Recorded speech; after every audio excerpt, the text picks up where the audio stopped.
Buenas noches, amigos, ¿cómo están? Muchas gracias por acompañarnos en una edición más de En la Mira. Mi nombre es Úrsula Chamochumbi y el programa llega a ustedes a través del 91.9 de la FM PBO Radio, la radio con fe. Espero que el programa de hoy sea muy interesante. Realmente tenemos un invitado de oro, pero antes quiero hacer una mención importante. Quiero hablarles sobre el mejor curso de gestión municipal que tiene también a los mejores especialistas, 100% práctico. Que pueden pedir informes al teléfono 9983-75247. Tiene triple certificación de CPEG, Asociación Peruana de Derecho Municipal, y el Centro de Innovación de Políticas Públicas, modalidad virtual. Inscríbanse ya, inicio de clases 9 de mayo con el apoyo de la Fundación por la Democracia del Perú. Gracias, señores, por haber escuchado nuestra mención. Quería hacer una pequeña introducción a este tema, que es la crisis, cómo ha afectado la crisis económica que estamos viviendo post pandemia y ahora en un contexto de crisis internacional que ha golpeado al país, pero que no ha sabido ser manejado por el gobierno actual de Pedro Castillo. Entonces, qué duda cabe, estamos en una crisis económica, pero cómo afecta esta crisis económica a nuestro capitalismo popular, al capitalismo que los peruanos sacamos adelante, porque, ojo, no estamos en un país en el que los habitantes o los ciudadanos estén acostumbrados a estirar la mano. Estamos en un país en el que las personas tenemos o estamos acostumbradas a salir adelante porque los distintos gobiernos que se han sucedido no siempre pues han hecho sus mejores esfuerzos en materia económica, y menos para que los peruanos, que los ciudadanos del país tengan una buena vida o en todo caso una buena posición económica. Para conversar sobre esto hemos invitado a Guillermo de Vivanco. Él es empresario de Gamarra. ¿Cómo está, Guillermo? Buenas noches. Buenas tardes. Muchas gracias. Muchas gracias. Gracias también. Don Guillermo, quisiera partir de su experiencia, de su propia experiencia, porque usted es un empresario de Gamarra. Usted nació prácticamente con Gamarra. Bueno, el 2 de mayo cumplo 50 años de que llegué a Gamarra, cuando se estaba construyendo la primera galería. Y si bien mi extracción social no es la de un inmigrante de andino de la sierra que viene, sí he crecido y influenciado por esta ola de que se generó su propio empleo. Gamarra no es el Perú, pero sí es un emblema de lo que es el Perú. Por supuesto. El 92% de las empresas en el Perú, que casi emplean 14 millones de personas, son pequeñas empresas. Y la gran crisis es que casi el 70-80% de estas pequeñas empresas son informales. Entonces, un gran reto, y que mucha gente lo ha descubierto a raíz de la pandemia, fue de que el Perú estaba desestructurado. Había grandes sectores de la población que eran invisibles al Estado. No había forma de ayudarlos, ni tampoco, digamos, la gente con que crecí quiere limosna ni quiere dádivas. Lo que quieren es trabajar, estabilidad, que no se atente contra lo que ha sido la fórmula que nos ha llevado durante los últimos 30 años a reducir la pobreza como se ha reducido. Entonces, sí hemos sido afectados desde el principio porque se confrontó. Y lo que se confrontó, el rico contra el pobre, el costeño contra el serrano, el blanco contra el negro, y eso no es. O sea, yo he crecido en una sociedad donde la gente es dueña de su esfuerzo, lo que le llaman meritocracia. Si yo trabajo o contrato a un trabajador y me produce el doble que otro, yo le voy a pagar el doble a ese trabajador. Porque no es justo que una persona que no hace el mérito suficiente reciba el sudor del prójimo, ¿no? Así es.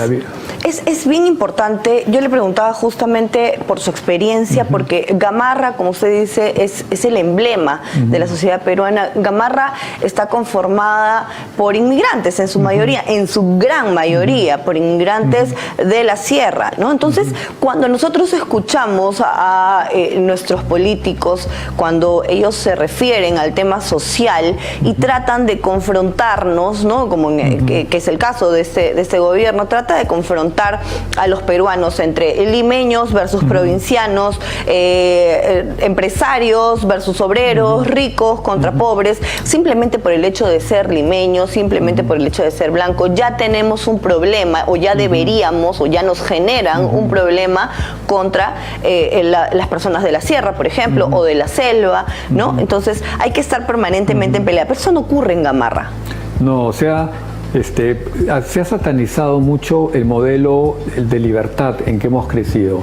El capitalismo popular es lo que yo he vivido en Gamarra. Así es. O sea, si yo me esfuerzo y gano, yo no me siento avergonzado, no me siento culpable de haber ganado. Yo no conozco ningún ambulante que haya tenido stands y no quiera tener 3 o 4 stands. No conozco un taxista que no quiera tener 1, 2 o 3 taxis. O sea, nadie tiene vergüenza del éxito. Más bien, esa ha sido la cultura, capitalizarse. No hay horario, no hay horario de trabajo. Una vez Moisés Rojas, que escribió un libro sobre Gamarra, dijo que Gamarra no estaba vinculado al mercado. Y le pregunto por qué. Porque hemos ido a comprobar la experiencia de compra en Gamarra y hemos entrado a un stand y estaban en horas de oficina dando de lactar a su bebé, en otro lado estaban escuchando guayno, en otro lado estaban almorzando. Yo le digo, lo que no se ha entendido es que Gamarra no tiene horario. La gente trabaja y trabaja la familia. Y realmente el principal enemigo de Gamarra es el Estado. Es empezando por las municipalidades y la amplia discrecionalidad que tienen para multar. Entonces tenemos un Estado fiscalizador, un Estado que persigue, no es un Estado que promueva, y es un Estado que enfrenta. Entonces yo me pregunto, estos 12 millones de peruanos que trabajan en pequeñas empresas, hay 3 millones de peruanos que trabajan en el sector manufactura, ya sea en calzado, ya sea en confección, ya sea en plásticos, y esos peruanos en este momento están aprovechando una oportunidad, pero es una oportunidad coyuntural. Primero se levantaron muchísimo los fletes a raíz de la pandemia, los contenedores quedaron varados en los principales puertos y un contenedor que te valía $2.500 traerlo del Asia, ahora vale $12.000, $14.000. Pero por si eso fuera poco, vino ahora el aumento de los combustibles, el aumento de los fletes. Entonces las importaciones de China en confecciones, por ejemplo, bordean los 300 millones de prendas, se han lenteado, se han disminuido su ingreso al Perú, y eso da una oportunidad para que la gente que está confeccionando localmente en calzado, en distintos rubros de manufactura, puedan tener una oportunidad. Pero la parte política más importante es que las discusiones que yo escucho sobre los enemigos de la patria, cómo nos enfrentan, yo no siento que esa es la sociedad en que yo crecí. Así es. La sociedad en que yo crecí no es corporativa, no es comunista, es una sociedad individualista, es una sociedad meritocrática de propiedad privada, de familia, de religión. Entonces yo no siento, de repente el mundo que heredamos después en la época industrial, después de la Revolución Rusa, había el proletariado, habían los obreros industriales, eso se acabó, ese mundo se atomizó, las empresas se dedicaron a lo esencial y todo el resto fue tercerizado. Ahora quieren prohibir la tercerización, cosa que es un crimen, quieren tomar medidas que en realidad no reconocen la idiosincrasia de la gente a la cual están dirigidas. Así es. Es caer en un facilismo esto de intentar indisponer a peruanos entre peruanos, ¿no?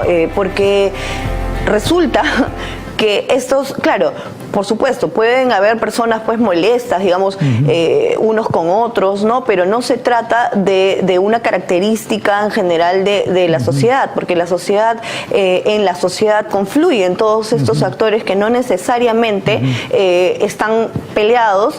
Aquí en Lima, por ejemplo, Lima no es una ciudad que se pueda decir solo de los limeños. Lima es andino, 80% de la población es andina. Exactamente. Entonces, cuando los políticos tratan de enfrentarnos, están enfrentando a la gente con su propia cultura, con sus propias raíces, con su propia familia. Entonces, claro, las personas que se quedaron o que viven en provincias versus las personas de Lima, no recordamos que estas personas que probablemente todo el 90% tenga algún tipo de relación con estas provincias. Entonces eso es algo que tenemos que tener muy claro, muy en cuenta, ¿no? Ahora, pasando un poquito más al lado económico, ¿cómo afecta, por ejemplo, porque ahora último, la semana pasada hemos visto que el gobierno pretende o ya hizo un alza en la remuneración mínima vital que entra en vigencia el 1 de mayo. Lo primero que se hizo cuando, por supuesto, muchos empresarios alzaron la voz, cuando muchos sectores, en realidad no empresarios, muchos sectores alzaron la voz, lo primero que se dice desde la izquierda, sobre todo, es sí, pues los grandes gamonales, los grandes empresarios, como siempre, están peleando porque les quitan un sol, ¿no? Y no quieren ayudar a sus trabajadores. Pero aquí no estamos hablando de las grandes empresas. ¿Qué pasa, por ejemplo, con las pequeñas, con las microempresas que están en Gamarra? Este tema de levantarle el sueldo mínimo afecta al sector formal, que es lo mínimo. Como te digo, el 92% de la población está en pequeñas empresas y 70-80% es informal. Estamos hablando de 8 o 9 millones de personas que no le afectan. Los que son formales van a tratar de ir a la informalidad. Si yo tengo un pedido, yo contrato gente, como era también el agro contrata gente para la cosecha, pero una vez que se terminó de cosechar, yo no me puedo quedar con toda esa gente. Porque no se necesita. Porque pierdo mi capital. Si yo tengo un pedido de polos y tengo que fabricar y puedo contratar gente, una vez que termine el pedido, tengo que tener la libertad de que las personas vayan a buscarse otro empleo y vayan rotando. Pero si no, por una justicia, por una estabilidad laboral, lo que estás haciendo es ir contra la realidad. Lo que pasa es que parece que los ministros, no sé, no conocen realmente el mercado, no conocen realmente los distintos modelos laborales que pueden aplicar a todas las industrias, porque no todas son iguales. Usted ha puesto el ejemplo, usted ha puesto el ejemplo del agro y también ustedes lo viven en carne propia en Gamarra. Entonces estamos hablando de gente que no sabe y que quiere aplicar todo como si fuera un molde para todo el mundo, para todo el equipo de empresas. Yo creo que la dirigencia política del Perú, Castillo, por ejemplo, ha sido un sindicalista. Puca Bellido ha pasado 10 o 15 años en la universidad. Entonces están muy imbuidos. Ellos se creen que su tema es confrontar a la patronal, que el tema es doctrinario, que Cerrón estuvo 10 años en Cuba. Entonces vienen con esa ideología que ya fracasó. Cítame un país del mundo, socialista o comunista, que haya traído bienestar a sus sociedades. ¿Cuál es el referente para yo decir, ok, hay que imitar a este país? No, el referente es Venezuela, es Cuba, es Corea del Norte. Por favor. Tenemos siempre esto de que ningún país, esa utopía del comunismo, ¿no? Ningún país todavía ha llegado al comunismo, por eso tenemos el desastre que tenemos en tantos países socialistas. Mira, Mónica, a mí me parece, me alientan primero la idiosincrasia de la sociedad en que yo crecí. No es una sociedad comunista, nunca va a aceptar ser una sociedad comunista. Eso lo tengo por descartado. Y después me alienta que la gente es creativa, que la gente busca su trabajo y la gente se va a oponer a medidas populistas. Eso yo no he crecido en esa sociedad. Entonces, lo que pasa es que este libre mercado no está representado, no hay un liderazgo. Lo que sí hay, a raíz de la elección de Bellido, es que se ha formado, ya no es el antifujimorismo, que demoró 20 años, ahora es el anticomunismo. Porque la gente está viendo lo que el comunismo está trayendo. Está viendo que trae pobreza, que trae desconfianza, que castiga el éxito, que castiga el esfuerzo. Y tú no puedes matar la creatividad de la persona. Las personas a través de la empresa lo que buscan es crecer para tener las herramientas, que es el capital, para poder tener nuevos emprendimientos. A ti no te pueden decir, mira, tu emprendimiento y tu esfuerzo y tu riesgo, las utilidades me las das a mí y tú sigue trabajando, porque yo voy a disponer las utilidades. Entonces, nadie va a aceptar eso. No hay una motivación. La persona es individualista, la persona en nuestra naturaleza queremos que nuestro esfuerzo seamos nosotros los receptores de ese esfuerzo.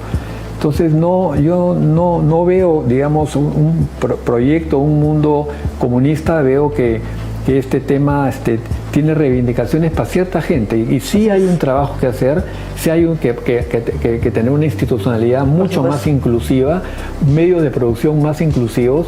Los minerales están en un momento enorme, es oro, y el Perú es rico. Si el Perú no fuese rico, entonces ¿qué estamos hablando? Estamos hablando, pero somos ricos, y si queremos ayudar a paliar la pobreza a través de mejorar los sistemas de educación, los sistemas de salud, ahí está el dinero. Si no tuviéramos el dinero, no tendríamos futuro, pero tenemos el dinero.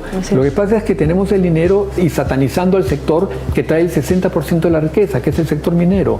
¿Por qué no nos ponemos de acuerdo? Si yo tengo un capital, por ejemplo, en Buenaventura, lo que era Conga, si yo tengo 5.000 millones de dólares para invertir, ¿por qué de esos 5.000 millones 500 millones no le presto a las comunidades y les doy sus acciones? Para hacer eso necesitaríamos que el gobierno pueda articular. O sea, que sea facilitador. Yo pensé que la izquierda y Castillo iban, digamos, a ser los facilitadores para ver dónde nos encontramos entrampados y por qué no podemos, si la riqueza la da, si el precio de la mineral permite, ¿por qué no llegamos a repartirlo directamente a las personas para que se sientan dueños, que se sientan accionistas? Este tema que hizo Toledo de la descentralización, la regionalización, fue un fracaso. Los departamentos no estaban preparados para tener competencias en salud, para tener competencias en educación, no estaban preparados, ni estaban preparados para resolver los problemas. Entonces, claro que sí. Lo que hay que hacer es primero, luchar y combatir la ideología. Más que a la persona, es la ideología. Castillo, ¿qué sacamos? Sale Castillo en el momento, por ejemplo, en que se estaban dando el conteo de los votos. En ese momento vamos a decir, no hubo fraude, anulamos las elecciones, iba a haber una insurgencia nacional, porque todavía no se había deteriorado la palabra. Todavía te podías creer la del maestro, la del humilde, la del profe, el campesino. Eso quedó al lado, ya la gente no cree eso, porque están los sobrinos al costado volviéndose ricos, está el secretario personal y está toda esta gama de gente que viene con odio, con envidia. Y eso no es lo que el Perú cree. El Perú se une a través de una pelota de fútbol y surge el sentimiento de nación. Ese sentimiento de nación y eso que nos sentimos peruanos, tenemos que defenderlo. No lo podemos defender. La libertad no es algo que es un derecho adquirido. La libertad es algo que hay que defender. Sobre todo cuando hay estos embates del comunismo que camina solo. Dice, yo soy el comunismo, el socialismo es el humanista, es el que coopera, es el buena gente, y la derecha es la egoísta, la codiciosa, la acaparadora. Discúlpame, el mundo hace 100 años el 95% era pobre. El sistema capitalista es el que ha permitido salir de la pobreza. Entonces mejoremos las relaciones, volvamos más inclusivas las producciones, pero defendamos el sistema porque el socialismo y el comunismo traen pobreza. Y se sataniza mucho el capitalismo y esa es otra, eso nos da la idea de cómo no conocen realmente al Perú. Capitalismo es esto que estamos viendo en las imágenes. Eso también es capitalismo. Correcto. O sea, lamentablemente hay mucha informalidad, sí hay mucha informalidad, pero eso también es capitalismo. Entonces, cuando estamos satanizando al capitalismo, cuando decimos tenemos que cambiar la constitución neoliberal, bla, bla, bla, le estamos diciendo a estas personas que se buscan el sustento porque no hay, pues, ¿quién más los ayude? Entonces, a esas personas le estamos diciendo, estás haciendo mal.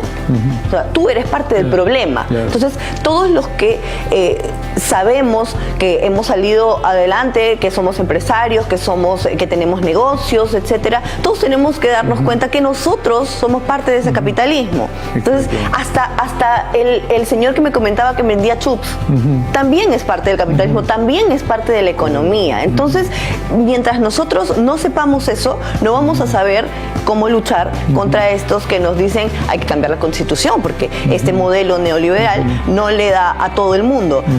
Es que no funciona para darle así en la manito a todo el mundo, así no funciona, ¿no? Y por último, comentaba usted sobre por ejemplo, el canon minero, los impuestos. ¿Dónde está ese dinero?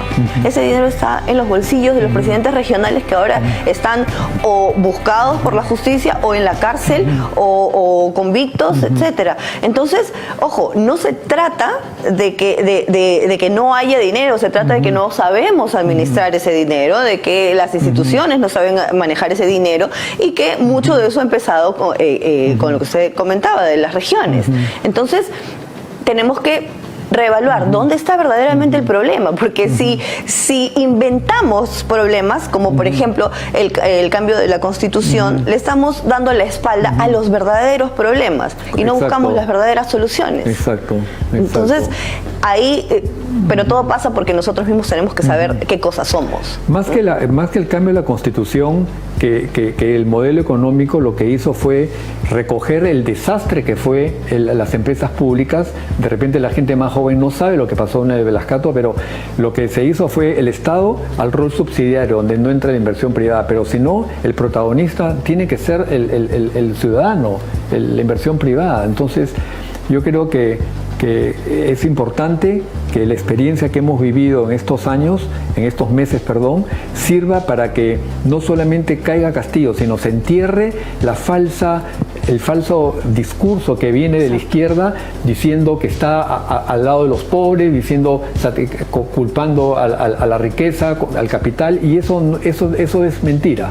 Lo que, por lo menos la influencia que yo tengo de haber vivido en esta sociedad, en libertad ha permitido que mucha gente pobre se capitalice, como te digo, sin vergüenza, y pueda darles a sus familias mejores estándares de vida, mejor educación. Recogiendo un ejemplo clarísimo, hablábamos hace un momento de la minería. ¿Qué sucede alrededor de las minas? Alrededor de las minas, las personas que viven en las zonas de influencia también crean empresas. Exacto. Crean hospedajes, abren restaurantes o se vuelven contratistas, compran máquinas, compran camiones o remolcadores, ellos mismos ofrecen sus servicios. Entonces estamos hablando de creación de riqueza. Completamente. Creación de riqueza que viene, o sea, no es solamente que el rico viene, pone su dinero y saca un montón de dinero de la mina y se acabó, él se olvida de la gente. No, porque está generando que otras personas también hagan su propia riqueza, también empleen a otras personas y además de todo eso está pagando impuestos, está pagando canon, ¿no? Entonces, ¿dónde está el problema? El capitalismo es el único sistema en que defiende los derechos individuales de las personas.